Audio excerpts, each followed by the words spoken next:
PT Pelindo II kini menjadi sorotan publik karena diduga terjadi korupsi yang sangat multikompleks. Dugaan korupsi yang terjadi berupa penyimpangan dan penyelewengan dana, pencucian uang, masalah perpanjangan kontrak anak perusahaan dengan investor Hong Kong, persoalan waktu bongkar muat, serta urusan ketenaga kerjaan. Untuk itu, Komisi 3 DPR RI mendorong pembentukan Pansus. Pansus ini terbentuk untuk mengawal penyelidikan polisi dalam menangani kasus ini agar tidak terjadi intervensi. Tidak tanggung-tanggung, kerugian negara yang ditimbulkan atas dugaan korupsi tersebut senilai 3 triliun rupiah. Terbentuknya Pansus ini diharapkan dapat membersihkan orang-orang yang bermasalah di PT Pelindo II. Ya, untuk membahas mengenai dugaan korupsi di PT Pelindo II ini, kita akan berbincang bersama dengan inisiator Pansus Pelindo, Bapak Masinton Pasaribu, yang juga anggota Komisi 3 DPR RI. Baik, selamat datang Pak Masinton di Berita 1 TV. Baik, kita berbicara mengenai latar belakang kasusnya dulu ya.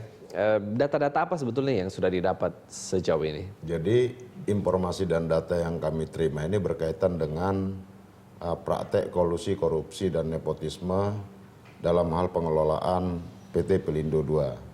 Dan kemudian kami meneliti dan menelaah berkas-berkas yang kami terima, baik informasi maupun data-data yang kami terima itu, memang di sana itu kami menduga kuat adanya dugaan penyimpangan, penyelewengan, dan pelanggaran hukum. Jadi kalau yang dilakukan kemarin Bareskrim Mabes Polri itu menyidik pengadaan 10 unit kren itu yang merugikan negara 45 M itu, kan itu dikatakan bahwa itu hanya pintu masuk. Memang kalau kita lihat di sana itu luar biasa ininya, bagaimana pengelolaan perusahaan BUMN ini ya dikelola dengan sangat ini ya, sangat tidak jauh dari nuansa pengelolaan perusahaan yang profesional, bersih gitu ya. Nah, ini yang akan kami selidiki nantinya. Nah, kalau Bareskrim Mabes Polri kemarin menyatakan kalau yang 45 miliar itu kecil gitu. Kami menotal ada 3 triliun di sana, karena juga di sana ada praktek money laundry, praktek pencucian uang. Nah, jadi Pansus ini nanti akan melibatkan antar elemen komisi ya. Ada komisi 5 berkaitan dengan dwelling time itu ya. Komisi 6 itu berkaitan dengan BUMN, dan juga kita tahu ada perpanjangan kontrak yang dipaksakan di sini yang sangat tidak nasionalis. Kemudian berkaitan dengan ketenaga kerjaan ya, pemecatan pegawai, karyawan ya. Ini komisi 9 nanti, dan kemudian keuangan dan kepabeanan. Nah, ini nanti di komisi 11 dan komisi 3 mengenai pelanggaran hukumnya dalam konteks penegakan hukum itu. Nah, jadi Pansus ini penting untuk membuka semua ya tata kelola perusahaan milik negara yang selama ini dikelola seperti negara dalam negara. Nah, negara dalam negara tidak tersentuh oleh aparatur hukum manapun gitu ya. Nah, bahkan ketika KPK tahun 2012 ya melaporkan di Rut Erjelino kasus di kawasan Pelindo II itu yang berkaitan dengan pelabuhan di Cilegon ya, mandek itu kasusnya, dan kemudian dilimpahkan ke kejaksaan dan di Rut ini lolos gitu ya.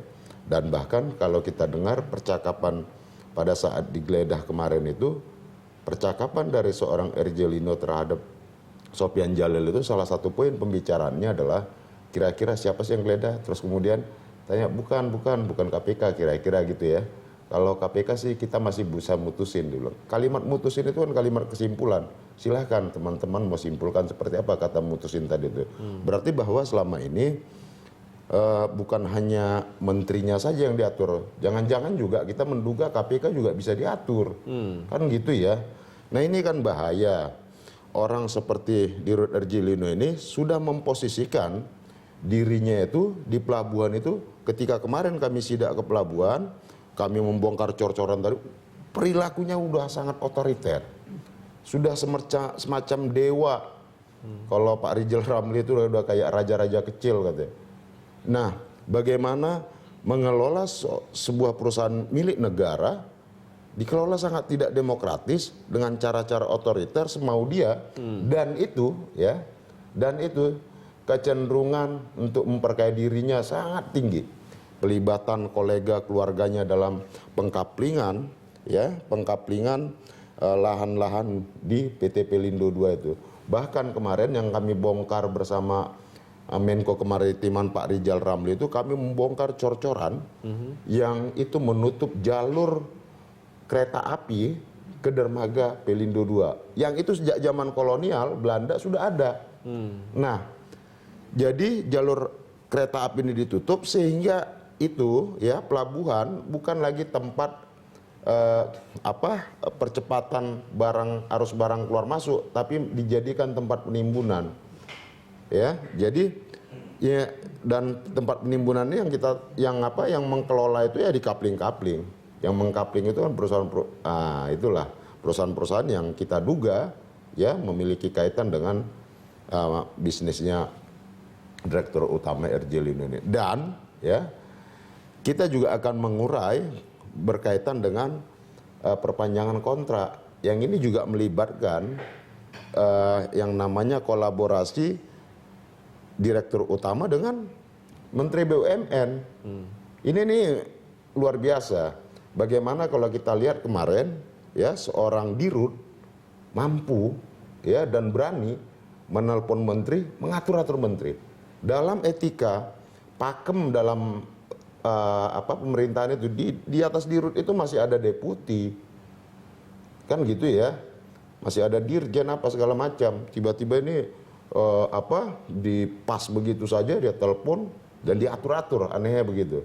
Dan anehnya lagi menteri tadi yang diatur-atur tadi langsung dia telepon kayak Menteri BUMN langsung dia telepon Kapolri, dan kemudian besoknya Menteri BUMN menyatakan supaya Polri jangan menggeledah-geledah ruang kerja direktur BUMN gitu.